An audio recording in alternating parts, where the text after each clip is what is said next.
Normally, if you try to bend a vinyl record more than a little bit, you'll break it. But some vinyl records were designed to be flexible.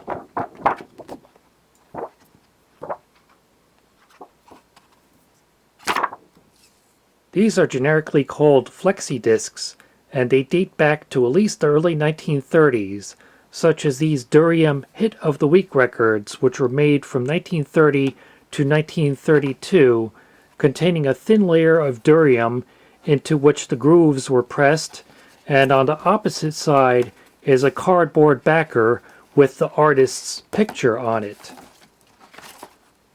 It's not a good idea to deliberately bend these because of how old they are, and the durium layer tends to chip off at the edges, but they are still flexible after all these years.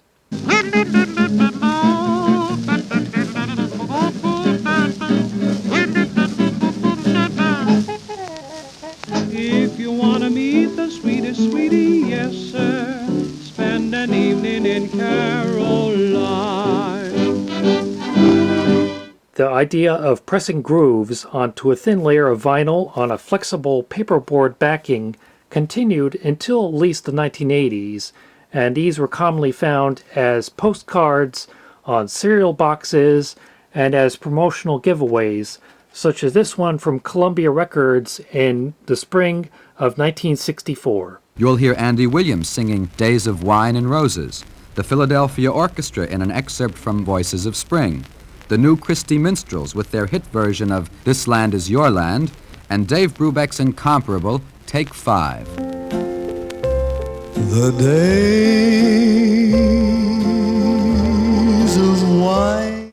The most common type of flexi discs you'll come across today are called sound sheets.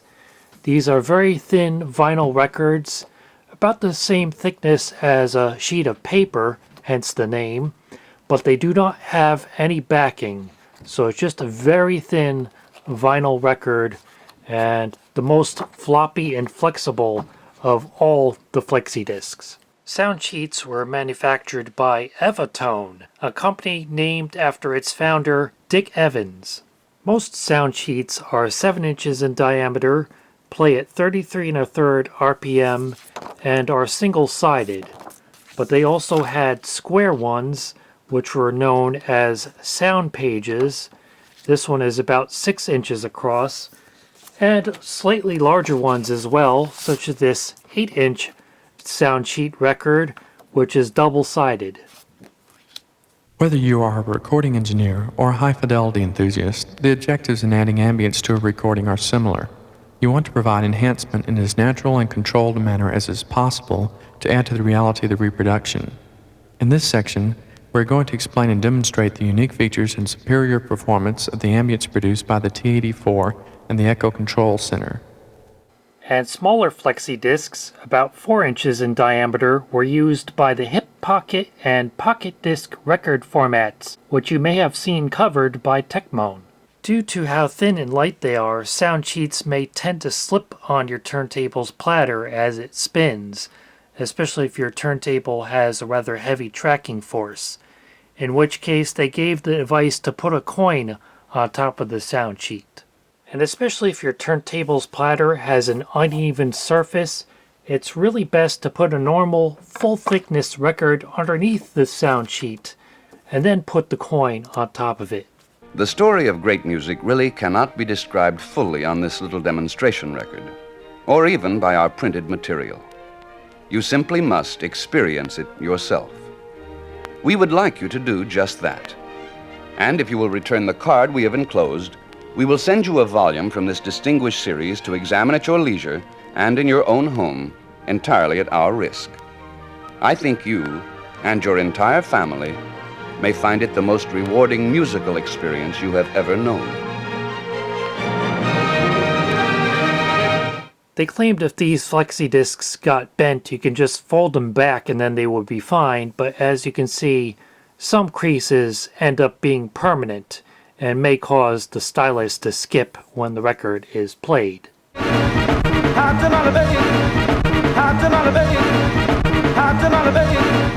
Some sound sheets were in different colors, but most were made from standard black vinyl, or at least they look that way because under reflections you can actually see they're slightly brown, and when you hold them up to a bright light, they're actually transparent. The first sound sheet was a montage of television and radio broadcasts commemorating John Glenn's orbit of the Earth in 1962. It was bound into 250,000 copies of Advertising Age. But the real heyday of sound sheets was in the 1980s, when most were made as promotional giveaways, including a sound sheet promoting sound sheets. And some smaller record companies used 9-inch double-sided sound sheets, which they called mini-albums, as lower-cost alternatives to pressing LPs. And as of 1983, Evatone said that more than 500 million sound sheets have been produced for thousands of customers in the past 20 years. They've been used successfully in sales, fundraising, education, instruction, recruitment, and entertainment. Audio recordings of books and magazines for use by the blind were distributed on 9-inch, double-sided, 8 1/3 RPM flexi-discs beginning in 1971. They had the title stamped on the label in Braille, and despite the very slow speed, the audio quality of them was still sufficient for speech.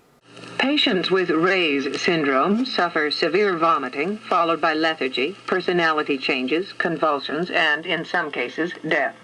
And flexi-discs weren't just used for music and speech. They were also used for computer software, at least briefly in the late 1970s, when they were called floppy-ROM. They were less expensive than distributing software on cassette tapes and more convenient than typing in a program from a printed listing. Although they also began duplicating audio cassettes in 1984, Evatone continued advertising and making sound sheets into the 1990s, but production of them ended in early 2001. As Evatone Vice President Mark Evans said, the demand dried up, turntables went away, but the product line had a nice run. Sound sheets were also manufactured in the UK by Lintone, who called them slim discs. As of 1984, they had a weekly capacity exceeding 1 million slim discs, and they claimed to be the leading manufacturer of them in the Western world. Flexi discs were also pressed in Japan in the 1970s, and as of the 1980s, the Soviet Union and China used flexi discs for the majority of their popular record production. In 1978 alone, the USSR's state recording company Melodia made about 60 million flexi discs, mainly for advertising, promotion, and educational usage. But behind the Iron Curtain, flexi discs were also used for music, both officially and unofficially. New flexi discs are still being made today by several different companies, but most of the titles being released on flexi discs are limited runs of a few hundred copies, a far cry from the millions of flexi discs they were pumping out in the 80s. As for sound quality and durability, Evatone claimed that sound sheets are considered broadcast quality by many radio stations. Sound sheets are made from the same material as traditional LPs, only sound sheets require less material. Handle them as you would LPs, and they'll last just as long. And when reviewing one of Evatone's early flexi discs from 1965, Billboard magazine said fidelity of the sound sheet recording was extraordinary, quite up to the sound of the average 45 RPM single. And Lintone proclaimed their British version of the sound sheet to be as good as the real thing, saying they're up to the quality of an ordinary 45 and they'll last almost indefinitely. But Radio and Records magazine wasn't nearly as optimistic, stating it as a matter of fact in 1987 that flexi discs wear out after a few plays. And one of the companies making flexi discs today says they are much more limited in their sound quality and lifespan compared to standard vinyl records. But a writer for Goldmine, the music collector's magazine, disagrees, saying many people who I've spoken to in the past have this misconception that either the flexi is going to ruin their stylus or that the stylus is going to simply damage and eventually cut right through the flexi. Good news, neither of those schools of thought hold any truth. although they do admit that the majority of FlexiDisc records have mediocre sonic playback capability. I have 2 copies of this Bert Kaempfert sound sheet, and although neither of them are in mint condition, they're both pretty beat up. One of them sounds pretty close to what a normal LP would sound like,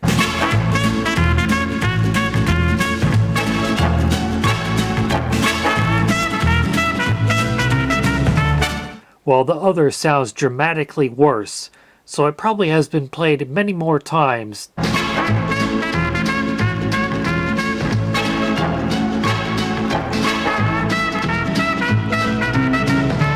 And even though it's not scuffed or creased, this FlexiDisc has so many pops and crackles that it sounds like a bowl of Rice Krispies, which is ironic because it's designed to demonstrate the difference between crackly old 78s and new high-fidelity stereo recordings of big band music. This is the sound of the 30s, the sound of the swing era. Kind of scratchy after all these years. If only it sounded like this.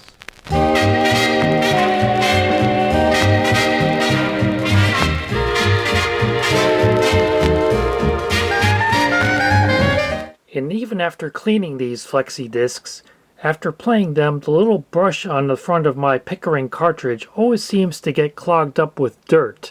So I don't know if that's little bits of ground up vinyl that it's sweeping out of the groove. See, look at that. When playing FlexiDiscs, it's probably best to avoid elliptical, microlinear, Shibata, and other advanced stylus shapes, and stick with a regular conical stylus. Like on this Stanton 400 cartridge, whose rugged conical DJ stylus is actually able to play that bumpy sound page all the way through without skipping. And here's an Evatone sound sheet FlexiDisc in its original sleeve called Listen to the Quiet, which was a promotion for Triaminical cough syrup from 1971. They say if you're tired of the sound that's coming out of your phonograph, ask the kids to play this for instant relief. Side 1, 33 1/3 RPM, produced by Dorsey Laboratories, Lincoln, Nebraska. That was a pharmaceutical company, so I don't know what they were doing making a record, unless it was just existing recordings they put together. But here it is. It's so incredibly thin. It's the thinnest sound sheet I have. You can't even call it paper thin because it's thinner than that. And you can obviously see how transparent it is. It's just unbelievably thin. It's hard to imagine that it's deep enough to hold the grooves that are pressed into it. For comparison, a normal thickness vinyl 7-inch 33 1/3 RPM record is just under 40 grams. It's 39.4 grams. And here's one of the 7-inch sound sheets. That's 5.2 grams. Here's another sound sheet, 6.6 grams. And another one, 4.8 grams. Now here's that ultra thin sound sheet.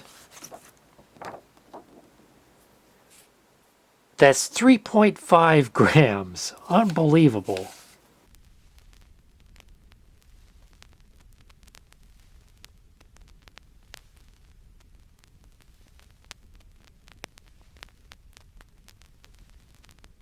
That was a letdown. Aside from the groove noise, it plays 4 minutes and 12 seconds of nothing.